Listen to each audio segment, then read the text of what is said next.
Kisah mualaf kali ini datang dari seorang pria asal Texas, Amerika Serikat. Ia bernama Brandon, yang merupakan seorang mualaf dan ingin mengajak neneknya juga masuk Islam.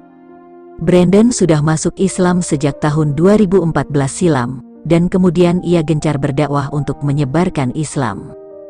Diakui oleh Brandon, bahwa tantangan terbesarnya dalam berdakwah justru datang dari orang tuanya sendiri. Orang tua Brandon yang menolak kuat, membuat Brandon terkadang harus berdakwah secara diam-diam kepada sang nenek. Dalam sebuah wawancara, Brandon menceritakan kisah mualafnya dan usahanya mengajak sang nenek untuk masuk Islam. Satu hal yang membuat Brandon tidak tenang dan merasa menyesal, adalah karena sampai sang nenek tutup usia, dirinya belum sempat mengajarkannya sholat. Saat hendak mengajak neneknya yang pada saat itu berusia 93 tahun untuk masuk Islam, Brandon membacakan Al-Quran dan menerjemahkannya dalam bahasa Inggris. Ia juga menceritakan tentang Nabi Muhammad kepada neneknya, dan mulai mengajak untuk membaca syahadah.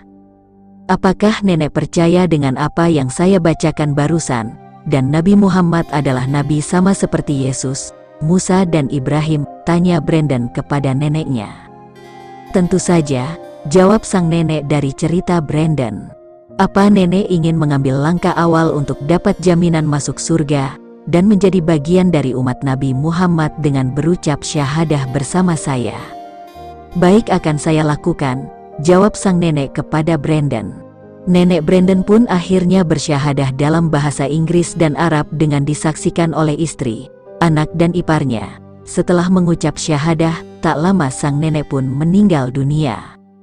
Dalam kisah mualaf ini, ada satu hal yang membuat Brandon tidak tenang, adalah karena sampai sang nenek meninggal dirinya belum sempat mengajarkannya sholat. Hal itu lantaran kondisi sang nenek yang pada saat itu juga memburuk. Saya ingin mengajarkan sholat meski sudah usia 90 tahunan, namun keadaannya juga memburuk setelah itu, ujar Brandon. Saya menangis sejadi-jadinya saat dia wafat. Saya menyesali diri saya sebab Allah akan meminta pertanggungjawaban saya, karena tidak mengajarinya sholat, sambungnya. Pada suatu malam setelah neneknya wafat, Brandon bermimpi dalam tidurnya bertemu dengan neneknya. Sang nenek berkata kepada Brandon, "Brandon, kamu belum mengajari aku cara sholat." Cerita mimpi Brandon, maka saya ajari ia cara sholat di dalam mimpi. Lalu ia ikut sholat bersama kami di dalam masjid, ungkapnya.